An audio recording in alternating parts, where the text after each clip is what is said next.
on two brave members of the West Virginia National Guard as they served in Washington, D.C.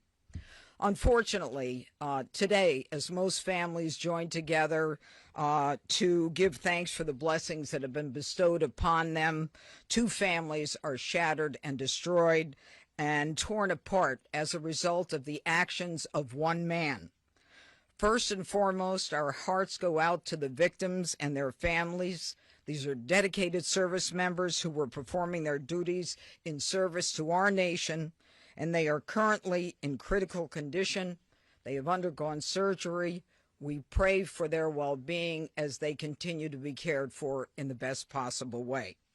We have been in constant contact with their families and have provided them with every resource needed during this difficult time.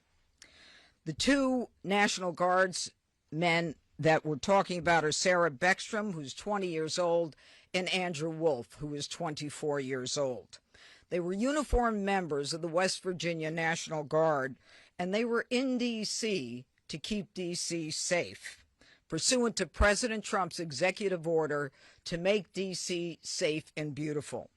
They answered the call, they took the charge, they volunteered, they put their lives on the line for people they don't even know.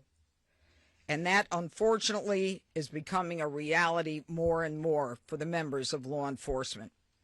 Yesterday on Thanksgiving Eve at approximately 2:15, near 17th and I Streets in the northwest section of the district, near the Farragut West Metro Station, two uniformed guardsmen were ambushed in a brazen and targeted attack. A lone gunman opened fire without provocation, ambush style, armed with a .357 Smith & Wesson revolver. One guardsman is struck, goes down, and then the shooter leans over and strikes the guardsman again. Another guardsman is struck several times. Fellow guardsmen who were there responded immediately, engaging the suspect, neutralizing the threat, and subduing him at the scene. He was transported to a local hospital where he remains, as we speak, under heavy guard. Thanks to the swift and coordinated response of the National Guard and the Metropolitan Police Department, no additional victims were harmed, and the scene was secured within minutes. The suspect, he has been identified as Ramanullah Lakhanwal, a 29-year-old Afghan who entered the United States under Biden's Operation Allies Welcome, a program following the disastrous withdrawal from Afghanistan. He resided in Bellingham, Washington, with his wife and, we believe, 5 children.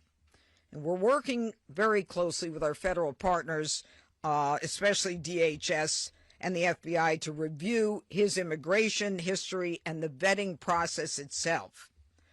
What we know about him is that he drove his vehicle across country from the state of Washington with the intended target of coming to our nation's capital. As we stand here today, the charges that are appropriate right now are 3 counts of assault with intent to kill while armed, a violation of D.C. Code 22-401 and D.C. Code 22-4502. He will also be charged with possession of a firearm during a crime of violence. He faces 15 years under the assault with the intent to kill. We intend to continue monitoring what the charges will be, depending upon the well-being of the guardsmen. We are praying that they survive and that the highest charge will not have to be murder in the first degree. But make no mistake, if they do not, that will certainly be the charge, murder in the first degree. The Department of Justice, under Attorney General Pam Bondi, is committed to a thorough and an impartial investigation where we will hold this perpetrator accountable under the full weight of the law. Now, Sarah and Andrew volunteered. They came here to protect the people of the district, pursuant to a crime emergency that President Trump rightly declared in this city and in other cities across the country. Our nation's capital should not and must not be a place where evil comes to commit violence, whatever their cause or motive may be. We should not have to live in fear in the nation's capital, especially by one who came here from a foreign country. Through a process that was so absurd that he came through and released into this country, as many were, knowing virtually nothing about his vetting. This is what happens in this country when people are allowed in who are not properly vetted. These guardsmen and all who are here to protect the district are the line that separates a civilized society from a barbaric one. They are the ones who stand for law and order. This was not just an attack. It was a direct challenge to law and order in our nation's capital. And the individual will be made fully accountable. And though it seems that we have been here before under President Trump, make no mistake, and the Attorney General, we will not allow this to be normalized. It will be confronted, condemned, and prosecuted to the full extent of the law. Now, my message to the individual who committed these acts is you picked the wrong target, the wrong city, and the wrong country, and you will be sorry for the violence and the evil that you perpetrated in our nation's capital. And now I call upon the Director of the FBI, Kash Patel. Thanks, Judge. I'll begin my remarks and end my remarks the same way, with prayer for our fallen soldiers, prayer for our law enforcement community, prayer for our National Guardsmen and women, prayer for our brave prosecutors at the Department of Justice and the offices of the D.C. United States Attorney.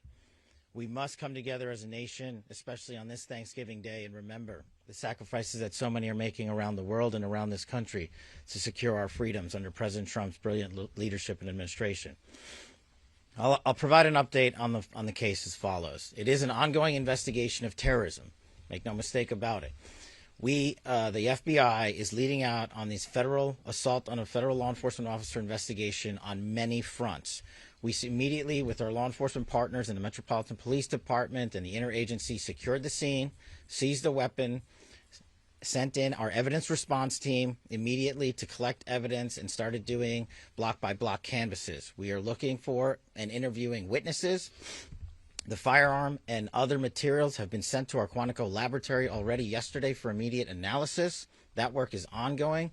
Partnering with the D.C. United States Attorney's Office, we have also executed multiple search warrants around the country to include the subject's last known residence, which is in the state of Washington.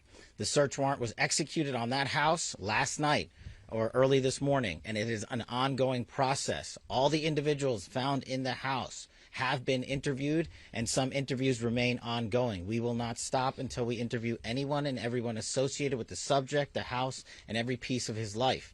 There's also subject interviews relations conducted in San Diego pursuant to our ongoing investigation. So, as the judge noted, this is a coast-to-coast investigation being led right here in Washington, D.C., and this subject definitely did pick the wrong country. And we will rise together as a nation to show the world what we do here. And we are thankful that we have the Attorney General's brave leadership and President Trump's brave leadership and priorities to safeguard our communities. I also spoke to Director of the CIA, John Ratcliffe, last night, and Secretary of War, Pete Hegseth. There is confirmation now that the subject had a relationship in Afghanistan with partner forces. We are fully investigating that aspect of his background as well, to include any known associates that are either overseas or here in the United States of America. That is what a broad-based international terrorism investigation looks like. We will provide continuous details to the American public while at the same time not jeopardizing the ongoing prosecution to ultimately hold this perpetrator accountable in our courts of law. We will provide as much transparency as possible, but as you can see, the breadth and scope of this investigation will continue. we will continue to hit the streets and hit every town and every house and talk to every witness. The men and women of the FBI and the Metropolitan Police Department and the interagency, to include the Department of Homeland Security, DEA, and ATF, are working tirelessly on this Thanksgiving Day. And I know just by talking to the leaders behind me that instead of going on and being with their families, everyone rogered up and showed up to work today. And none of them want to go home. That's the resolve that we have together as a team to bring to you justice for this heinous act of terrorism here in our nation's capital. And as the judge said, we will ensure that our law enforcement partners are out there in full force to make sure the world can enjoy our nation's capital. We will not let this heinous act of violence prevent people from visiting our beautiful nation's capital. And we will also continue to highlight any evidence that we can publicly. And as the judge said, this individual is in this country for one reason and one reason alone: because of the disastrous withdrawal from the Biden administration and the failure to vet anyway, in any way, shape, or form, this individual and countless others. And this administration has taken the rightful step to stop any further allowance of people with this similar background into the country, and we're thankful for that. And as I said, this investigation remains ongoing, and I think I'll turn it over to General Blanchard of the National Guard now. Thank you. Thank you, Director.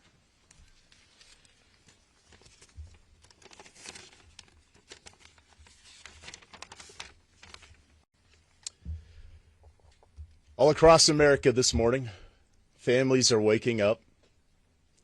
They'll spend the day with their children, their brothers, sisters, husbands, wives, friends from across the community. There will be the smell of turkey, all the fixings. They'll watch parades, football games. They'll pray together. They'll talk about what they're grateful for. This morning, there are two families that will not have that opportunity.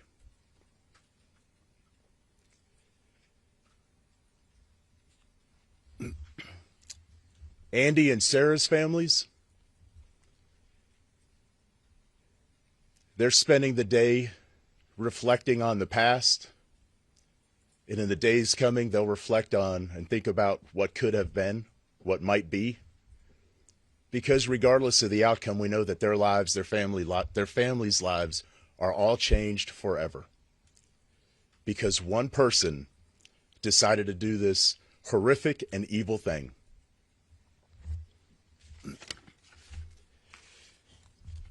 And all across America, we are also reminded that there are many law enforcement agents, first responders, soldiers, service members all around the world who at best will come home, eat some cold turkey, open up Tupperware, eat what's left over, because they spent the day defending the American ideals, getting out there and getting after it on every American citizen's behalf. I will say that the District of Columbia National Guard, this task force, is more committed this morning to the President's directive to make D.C. safe and beautiful. Our resolve will be tested. It is being tested, but make no mistake, each and every one of these soldiers and airmen will meet and exceed the expectation that we have for them. They are, in fact, America's best. I'm proud of each and every one of them. I pray for each and every one of them today, and in particular for these two young service members who are willing to go above and beyond and pay whatever price our nation asks of them. I ask every American today to keep them in their thoughts and prayers as you go about your day. Thank you. Thank you, General. Mayor, where's Mayor Bowser? Yeah. Thank you, Judge. I'm Muriel Bowser. I'm the mayor of Washington, D.C., and I want to associate myself with the remarks of our Adjutant General from the D.C. National Guard. I want to be very clear what the judge and everyone has reported here. Somebody drove across the country, came to Washington, D.C. to attack America. and that person will be prosecuted to the fullest extent of the law. These young people should be at home in West Virginia with their families. ATF, anybody? DHS? Anyone? Okay. I also want to say that both Sarah and Andrew, I believe, were sworn in less than 24 hours before they were shot on the street in Washington. Any questions? Could you drill down on a possible motive? Have you got any information and intelligence on a possible motive for the shooting? You know, as the directors indicated, this is a fluid investigation. People are working around the clock. It's too soon to say what the motive is, but there are definitely areas that we're looking into, but not ready to say. Can you characterize a little bit about how the assailant was taken down after he opened fire? Yeah, he got shot But by another guardsman, yeah. And you mentioned earlier that he had the shooter had initially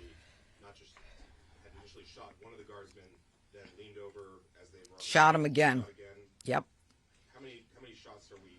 Well, the specific number. Look, he had a .357 Smith & Wesson revolver. Okay, so I believe that's a six-shooter. Yeah. So you know, that kind of tells us how many shots he had. Yes. Judge, you had mentioned we've been here before because we have. It was May when we were last Yeah. here. I want to ask if you could please comment to, obviously, we understand that you're saying this is under the Biden administration, and the words are that it was a failed withdrawal, and what happened there. There are people who are also upset with the president believing that the National Guard members should not even have been there if it were not for the executive order. I don't even want to talk about whether they should have been there. We ought to kiss the ground and thank God that the president said it's time to bring in more law enforcement to make sure that a city that had the fourth highest homicide rate in the country was that violence was quelled. I'm not even going to go there. A question for Director Patel. Was the suspect granted asylum, and if so, when did that happen, under which administration, and did authorities miss any signs, either in the asylum process or even back when he reportedly worked for the CIA? If you could talk about that. Well, you miss all the signs when you do absolutely zero vetting. And that's exactly what happened in this case. When you, in the prior administration, made the decision to allow thousands of people into this country without doing a single piece of background checking or vetting, that's how you miss every single sign. And Secretary Kristi Noem has put out details specifically related to your other questions, so I'll let that speak for themselves. Specificity of when he was granted, if or when he was granted asylum, if you could just clarify that timeline and. Yes, I believe Kristi Noem put that out, and that's a DHS matter, and I'll refer it to them. Could you elaborate on the investigative steps that were taken Sure. in San Diego? You mentioned Bellingham, Washington. Sure. Could you explain the San Diego connection? So what happened was, thanks to the quick investigation by the interagency and the FBI, we were able to track down his last known residence, working with the United States Attorney's offices here and at the Department of Justice and prosecutors across the country. We were able to serve search warrants literally overnight and through the night. All night. And we were able to hit the house in Washington State. During that process, we seized numerous electronic devices to include cell phones, laptops, iPads, and other material that is being analyzed as we speak. Pursuant to that investigation and any known associates of the subject and of that house is how we ended up in San Diego, where interviews were conducted and are going to be continued to be conducted. And we will go anywhere in the country or the world where the evidence leads us. Are there accomplices, relationships in San Diego that you can talk about? All of that is an ongoing investigation. Can anyone give an update as far as Sarah and Andrew, who were injured? You say critical condition. Can you give anything beyond that? Are they expected to make it? Is it touch and go? Can you tell us a little more about how they're doing? And the full spelling of their names, please. It is Sarah Beckstrom, Beckstrom, and Andrew Wolfe with an E, Wolfe. Okay, and Sarah Beckstrom, How do you spell Sarah? Oh, S with an H. Okay. Now, with respect to their medical condition, as I said, they are receiving the finest medical care. Their families are with them now. They are critical. I think you understand the meaning of that. It's not clear, how this is going to end up. But let me be perfectly clear about how it will end up in this office. If one of them is to pass, and God forbid that happens, this is a murder one. Period. End of the story. We are praying on a day like today when families come together in America and they hold hands around the Thanksgiving table. I beg you, I beseech you to pray for these two young people that they survive. Okay, I think that's it. Yeah. Thank you, everybody. Happy. Yeah, we're not going there. We're not going there. No, no. Thank you. Decision not to charge him as a terrorist? What about the asylum process that led him to get asylum under the Trump administration?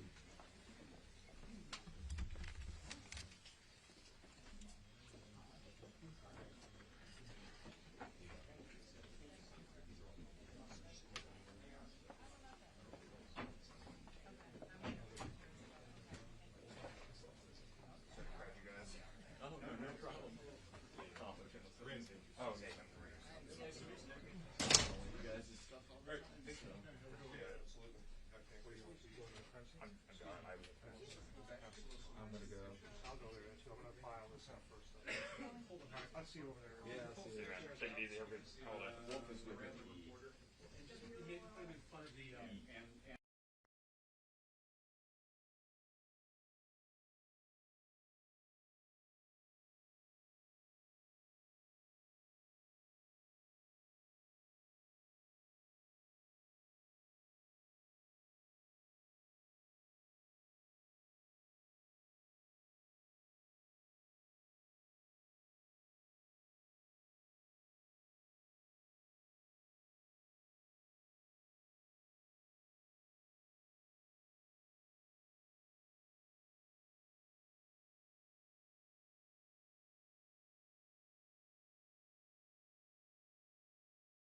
Might be differences about ideology, but the place of agreement is the work that needs to be done to make New York City affordable. That's what I look forward to. And I want to clarify your answer to Stephen Nelson.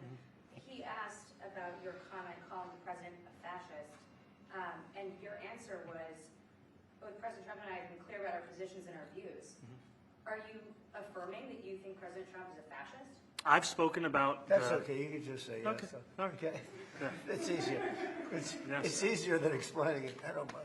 And Mr. President, I wanted to ask you also about this Ukraine plan. Yeah. President Zelensky said today that his country would risk either giving up a partner or giving up its dignity. There's been criticism that this deal. You mean he doesn't like it? It's unclear. He was sort of Well, pretending. he'll have to like it, and if he doesn't like it, then they should just keep fighting. I guess The suggestion that he made, though, was that if he doesn't accept it, that the U.S. would pull back its support for Ukraine. Is that Well, at some accurate? point he's going to have to accept something. He hasn't accepted. You remember right in the Oval Office not so long ago, I said, you don't have the cards. Don't forget, I inherited this war.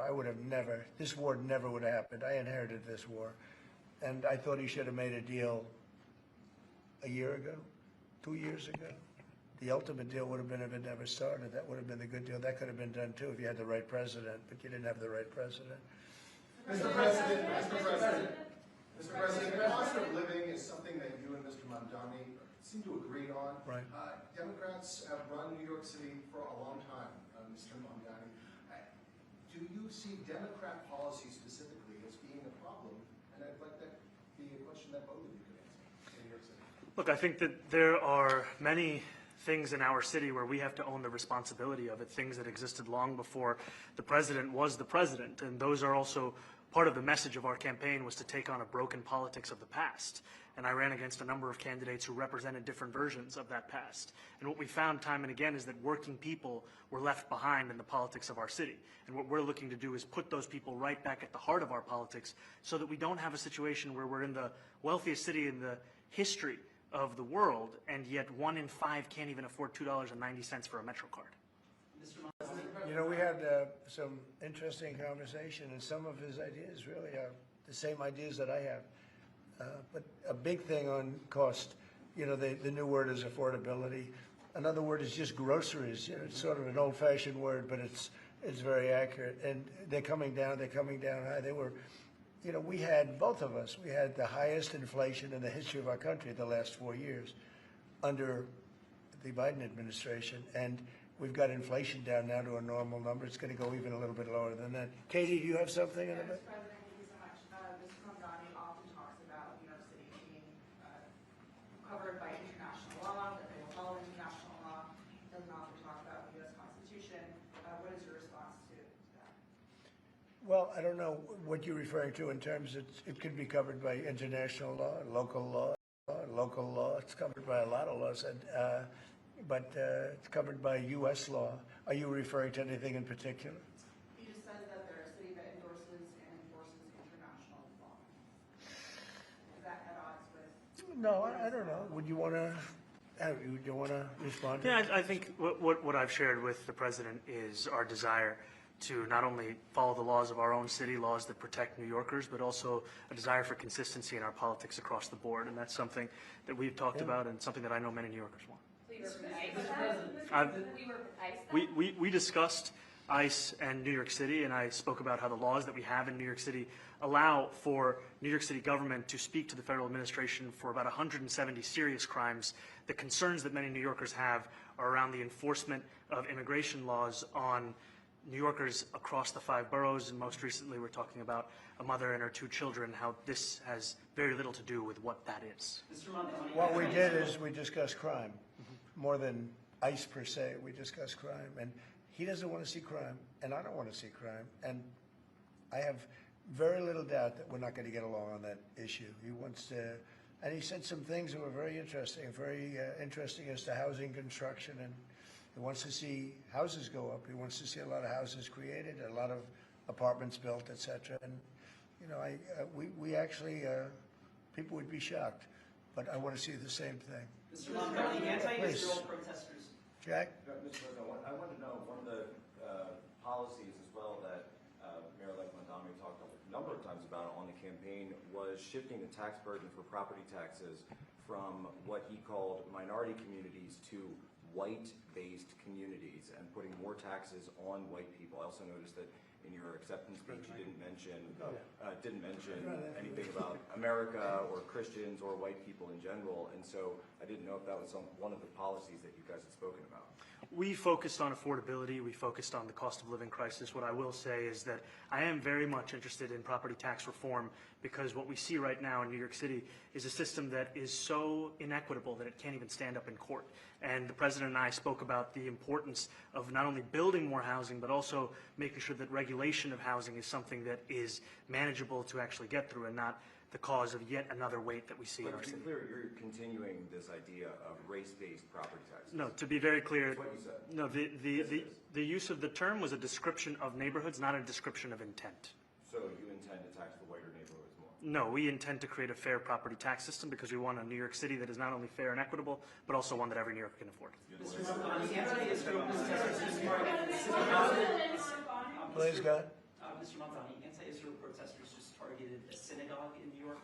Are you concerned about Jewish New Yorkers feeling welcome and safe in the city? And President Trump, you threatened to cut off federal funding to New York City. What policies would prompt you to do that? Would that be city-run grocery stores? Would it be something else? Well, I think if we didn't get along, whether it's cut off or just make it a little bit difficult or not give as much, we want to see, I use the term, we don't want good money going after bad, and we don't want that to happen. I don't think that's going to happen. I did say that, you know, subject to what policies are being said. We had a meeting today that actually surprised me. He wants to see no crime. He wants to see housing being built. He wants to see rents coming down, all things that I agree with. Now, we may disagree how we get there. The rent coming down, I think one of the things I really gleaned very much today, he'd like to see him come down, ideally, by building a lot of additional housing. Yeah. That's the ultimate way. He agrees with that, and so do I. But if I read the newspapers and the stories, I don't hear that. But I heard him say it today, and I think that's a very positive step. No, I don't expect. I expect to be helping him, not hurting him. A big help, because I want New York City to be great. Look, I love New York City. It's where I come from. I spent a lot of years there. Now I'm right here. We took a big setback with the mayor that we had, Dave de Blasio. I thought it was a tremendous setback for the city. I think this mayor can do some things that are going to be really great. Mr. President, Mr. President. Yeah, okay, how about you? Go ahead, Thank you, Mr. please. President. You're a billionaire. You have a different address nowadays than you used to, but you used to call New York City home. Would you feel comfortable living in New York City under a Mamdani administration? Yeah, I would. I really would. Especially after the meeting. Absolutely. What makes you comfortable? We agree on a lot more than I would have thought. I think I want him to do a great job, and we'll help him do a great job. You know, he may have different views, but in many ways, you know, we were discussing when Bernie Sanders was out of the race, I picked up a lot of his votes, and people had no idea because he was strong on not getting ripped off in trade and lots of the things that I've practiced and been very successful on. Tariffs, a lot of things. Bernie Sanders and I agreed on much more than people thought. And when he was put out of the race, I think quite unfairly, if you want to know the truth, many of the Bernie Sanders voters voted for me. And I felt very comfortable, frankly, in seeing that and saying that. And, you know, it just turned out to be a statistical truth.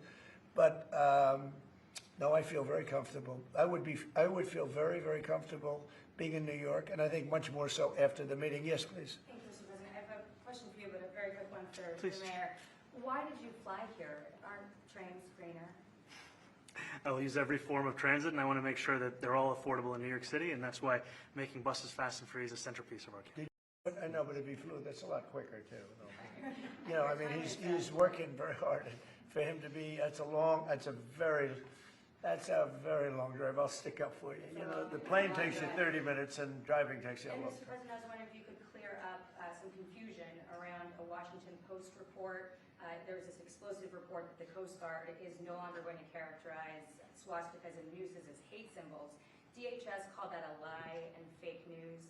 Can you clear up? I don't know anything about it. When was this written? I think yesterday. Well, look, the Coast Guard's an incredible group of people. I know them very well. We just ordered a lot of new Coast Guard cutters, beautiful, the most magnificent ship. They look like yachts with lots of guns on them. So I don't know. I haven't seen any report like that, but certainly we want them to remain a great force, and they are. Mr. President, and you did a piece in all the 9 months around the world. I would like to ask Mr. Mamdani, you accused the U.S. government of committing genocide in Gaza while President Trump was working on peace. Why that? I've spoken about the Israeli government committing genocide, and I've spoken about our government funding it. And I shared with the president in our meeting about the concern that many New Yorkers have of wanting their tax dollars to go towards the benefit of New Yorkers and their ability to afford basic dignity. And what we see right now is we're in the 9th consecutive year of more than 100,000 school children being homeless in our city. And there's a desperate need not only for the following of human rights, but also the following through on the promises we've made to New Yorkers. And I appreciated the meeting we had and the work that we can do. Do you agree that President Trump did do a peace and worked hard to make the peace? Because he worked hard to do the peace in the Middle East and everywhere. Do you agree with that? I appreciate all efforts towards peace, and I shared with President Trump that when I spoke to Trump voters on Hillside Avenue, including one of whom was a pharmacist that spoke about how President Trump's father actually went to that pharmacy not too far from Jamaica Estates, that people were tired of seeing our tax dollars fund endless wars. And I also believe that we have to follow through on the international human rights, and I know that still today those are being violated, and that continues to be work that has to be done no matter where we're speaking of. Mr. President, thank you, Mr. President. Do you view the mayor-elect as the true leader of the Democrat Party? And do you think Leader Schumer's and Leader Jeffries, have to follow his lead? Well, look, I hope they have great leaders. This is a man that right now I think is focused on New York City. I really think he has a chance to do a great job. We're going to help him, but I really think he has a chance to do a great job. But I'll let you answer that. You consider yourself the leader of the Democrats? I think it's more appropriate for him. I consider myself the next mayor of New York City, and I keep my horizons firmly on New York City, and I appreciate the meeting with the president, which focused again on the 5 boroughs and whether New Yorkers could afford to live there. By the way, being the mayor of New York City is a big deal. Absolutely. I always said, one of the things I would love to be someday is the mayor of New York City. Being the mayor of New York, and especially now, because I think you're at really a turning point, one way or the other. It could go great, or it can go in a different direction. And I think you really have a chance to make it great. I appreciate what you're saying. Mr. President, you say you love New York City. Mr. Mamdani, does New York City love President Trump? New York City loves a future that is affordable, and I can tell you that there were more New Yorkers who voted for President Trump in the most recent presidential election because of that focus on cost of living, and I'm looking forward to working together to deliver on that affordability agenda. I got a lot of votes. One more, go ahead. One or two more, go ahead. I tell you, the press has eaten this thing up. You know, I've had a lot of meetings with the heads of major countries. Nobody cared. This meeting, that you people have gone crazy. You know, outside you have hundreds of people waiting. This is just a small little group. For some reason, the press has found this to be a very interesting meeting. The biggest people in the world, they come over from countries nobody cares. But they did care about this meeting, and it was a great meeting. Go ahead. Yeah, Mr. President, I was going to ask you exactly that. Why do you think there's so much more, so much excitement around this than in some form? Because I think he's different. All right, I think he's different, and that can be in a very positive way. But I think he's different than, your typical guy runs, wins, becomes mayor maybe, and nothing exciting. Because he has a chance to really do something great for New York. New York is at a very critical point, and he does need the help of the federal government to really succeed. And we're going to be helping him, but he's different than your average candidate. He came out of nowhere. I said he has a great campaign manager standing over there. He came out of nowhere. What'd you start off at 1 or 2? And then I watched. I said, who is this guy? He was at 1, then he was at 3, then he was at 5, then he was at 9. Then he went up to 17. I said, that's getting a little bit interesting, right? And then all of a sudden he wins a primary that nobody expected he was going to win. It's a great tribute. I mean, it's an amazing thing that he did. And I'll just add one thing to what the president said. Is one thing I also appreciate a portrait of FDR and the incredible work that was done with the New Deal, and also in thinking about what it can look like when the federal government and New York City government work together to deliver on affordability. It can be transformative. We have a great portrait of FDR that I found in the vaults that was missing for years. I found it, and I put it up. He's a Democrat, to the best of my knowledge. He's a Democrat. And when the mayor saw that portrait, he said, sir, do you mind if I have a picture taken by that portrait? It's an amazing portrait. I hope the picture comes out good. But it's an amazing portrait in the cabinet room. So he's a big fan of the New Deal, I guess, and of FDR. Yes, ma'am. Thank you, Mr. President. You said that you both spoke about crime. Yeah. There are many police officers set to come off the rolls at the end of this year in New York City.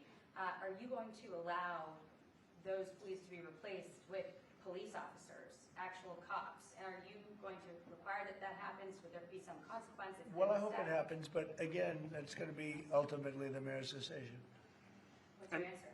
Is that I look forward to delivering public safety with the NYPD, and I've said over the course of our campaign that we have the number of police officers today. They are the ones that's budgeted about 35,000 headcount. And I think the key thing is that we have to make it easier for police to focus on police work, not ask them to respond to 200,000 mental health calls a year. So is that a reduction from what you're at right now? Are you committing to maintaining the same level of cops? I've committed over the course of the campaign to maintain the 35,000. That's the headcount that we had through the campaign. And not replace them with caseworkers, social work? No, I've said that's the headcount that we want. What we need to do is make sure they can focus on serious crime. And he just retained a great police commissioner, I believe, right? Yes, we did. Commissioner Fish.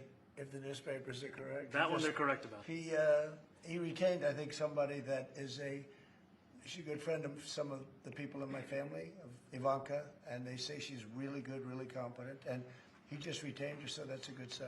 Are there still topics that you see the two disagreeing on in the future, and do you think you'll have more meetings like this?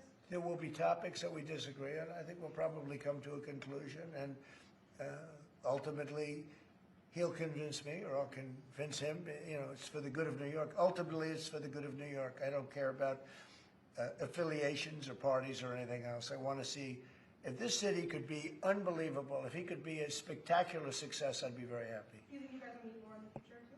Excuse me? Do you think you'll meet again in the future, throughout the administration? I think we will. I think we will. I hope we do.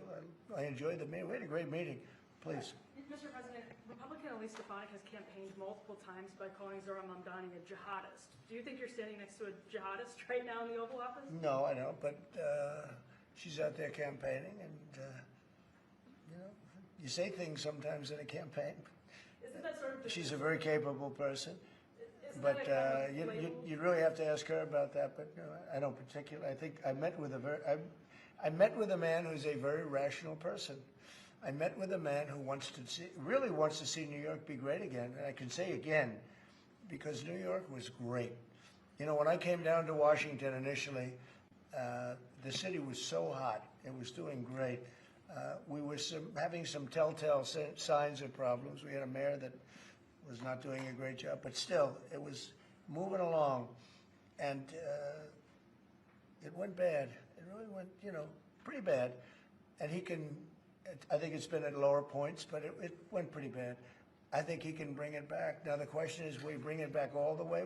Will he bring it back greater than ever before, which is, I guarantee, that's his wish. I think he wants to make it greater than ever before. And if he can, we'll be out there cheering. I'll be cheering for him. Okay? Thank you very much, everybody. Thank you very much. Oh, no, I care very deeply about Jewish safety, and I look forward to rooting out anti-Semitism across the 5 boroughs and protecting Jewish New Yorkers and every New Yorker who calls the city home. Had some great meetings, and he's made a contribution toward the United States of more than $1 trillion. We have now over $20 trillion coming in. No country has ever had anything like that, not even close. If you go to 2 trillion or 1 trillion, it's a lot. We have 20 or 21 trillion dollars. I think that Hezbollah has been a problem in Lebanon, big problem. We're working with Lebanon. We're working with everybody in the Middle East. That's another thing I think we have in common. We want to see peace in the Middle East, and we actually have now, for the first time, peace in the Middle East after 3,000 years. And now we're going to refine it, and I think you're going to see some very positive things happen. There is the potential to invite the Lebanese president. Oh, sure. Oh, I would do that, absolutely. And if the mayor would like to be here for that meeting, because I know he feels very strongly. I think you feel very, very strongly about peace in the Middle East. I think we desperately want it, and that's something that I shared with the president, that when I spoke to New Yorkers who had voted for the president last November on Hillside Avenue and Fordham Road, I asked them why. I heard again and again 2 major reasons. One was that they wanted an end to forever wars. They wanted an end to the taxpayer dollars we had funding violations of human rights, and they wanted to address the cost of living crisis. And I appreciated the chance to discuss both of those things. He said a lot of my voters actually voted for him, and 1 in 10. And I'm okay with that. I'll do that. I'll sign it. Give it to me. I'll sign it in a minute. That's pretty good. Mr. President, yeah, please. You threatened to send federal troops to New York City. You both have differences when it comes to ICE agents right. in New York City. Mr. Mamdani, you called ICE a rogue government entity. I wonder how you reconcile your differences on both of those issues. Well, I think we're going to work them out, and I think that if we have known murderers and known drug dealers and some very bad people, we want to get them out. And the mayor wants to have peace. We discussed this at great length, actually, maybe more than anything else. He wants to have a safe New York. Ultimately, a safe New York is going to be a great New York. If it's not safe, no matter how well we do with pricing and with anything else, we can talk about anything you want. If you don't have safe streets, it's not going to be a success. So we're going to work together. We're going to make sure that if there are horrible people there, we want to get them out. I think he wants to get them out maybe more than I do. So we'll work together. We discussed it at great length. Yes, please. Yeah, 2 questions, if I may. One for you, Mr. President, from BBC in a second. But first of all, for the mayor-elect. You're both from different parts of the political spectrum. You're both populists, though. And I just wondered to what extent the president's campaign style, his techniques, his social media use inspired any part of your campaign?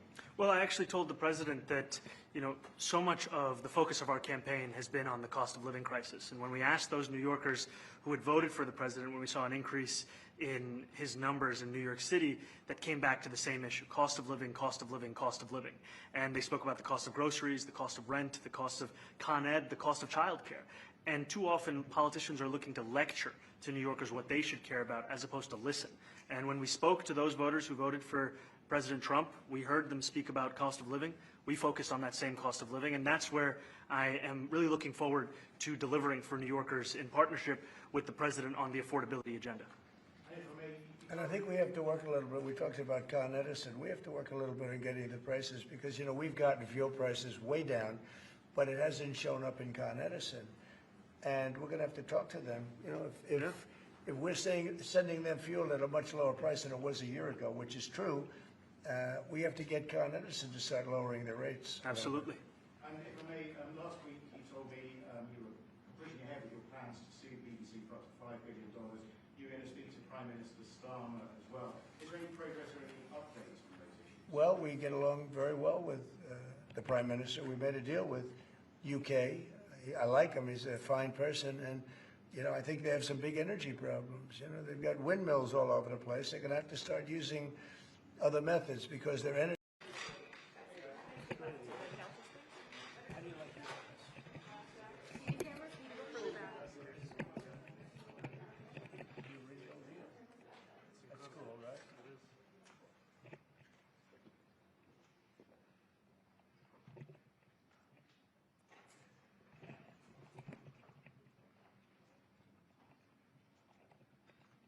Well, thank you very much. We've just had a great meeting, a really good, very productive meeting. We have one thing in common. We want this city of ours that we love to do very well.